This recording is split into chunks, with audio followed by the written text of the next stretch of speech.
Stress is not a part of you.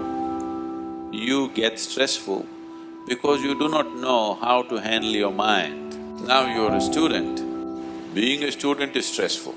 If you don't find employment when you come out of the college, that is stressful.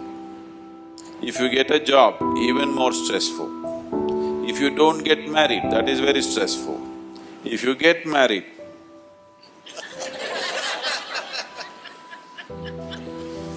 I don't want to say anything It is not your job or your life situations which are stressful. No attention has been paid as to how to handle this mind, how to handle this emotion, how to handle this body, how to handle these energies. Nothing has been done about it. You're managing such a sophisticated system accidentally. If this happened the way you want it, you wouldn't be stressful. The worst plot against humanity is that tomorrow is a better day than today. People call this hope, I call this hopeless. The moment you think tomorrow is a better day than today, you can live in a perpetual sense of deception. Tomorrow will always be a better day because tomorrow never comes. Those who have become slaves of their own thought and emotion, for such people, hope is an important tool, or so they think. But for this life, this doesn't need hope. This needs exuberance. This needs to reverberate with everything around now, and it can only do it now. It cannot do it tomorrow. You cannot live tomorrow. You can only live now. Go and watch the greatest cinema with all the lights on. Your hero and heroine will not look attractive. The lights are all off. Naturally you're focused. They became so beautiful. They became so attractive in a way. That's what meditation means.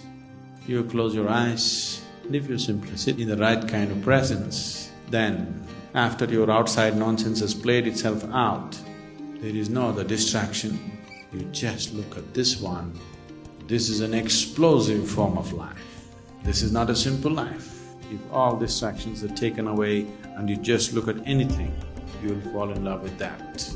You look at an insect, flower, twig, mountain, rock, grain of sand, without any distraction, you will absolutely fall in love with that. That's what meditation means.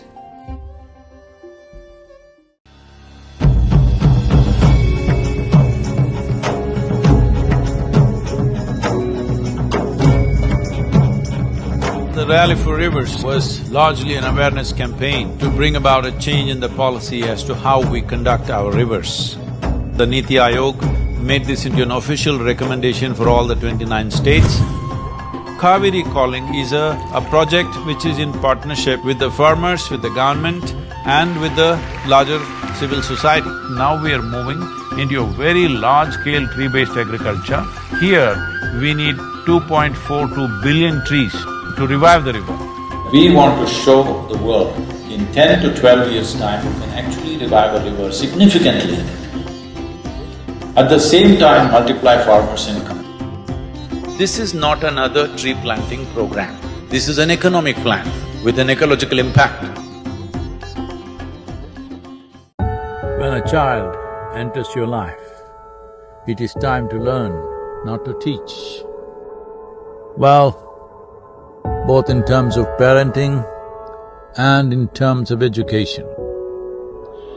When our whole goal becomes economic survival, or to put it rightly, to make our children survive, economically do better than others, if that's the only goal, if all other values of life and experiences of life are pushed to the background, how much money can your children earn is the only aspect of focus, then we are destroying the life of our children by making them cogs in the economic engine. Once this happens, we must understand in many ways we are squeezing the life out of them, and today we see children are committing suicide in significant numbers. When our children, who are full of life, or who are supposed to be full of life, want to end their lives, we must understand that we are doing something significantly wrong in a given society. If you're talking about life, whether it's about money or success or love or relationships or wealth, all these are just tools to keep an individual person happy or joyful. Well, between you and your child, who is more joyful? If you look at this, you clearly understand children are definitely far more joyful than you. That means they should be the consultants for life, not you. So when a child enters your life like a bundle of joy, it's important you relearn that ability to be joyful, irrespective of what's around you, which you also had as a child, but lost in this quest to be better than somebody else. Do not put your child or your children into this economic slavery to be competitive, slavery to be better than somebody else. In this, the very purpose of life is being lost. Look at the number of suicides in the world in this generation of children below 18 years of age. Then you understand what I'm saying. It is time you learn from children, not teach them. Not teach them things that have not worked for you.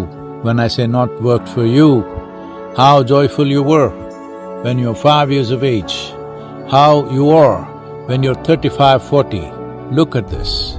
Have you become more alive, less alive, more joyful, less joyful, more accepting, less accepting? This is a barometer for you to understand that you have regressed as life, not progress. So do not teach your children things that have not worked for yourself. Namaskaram.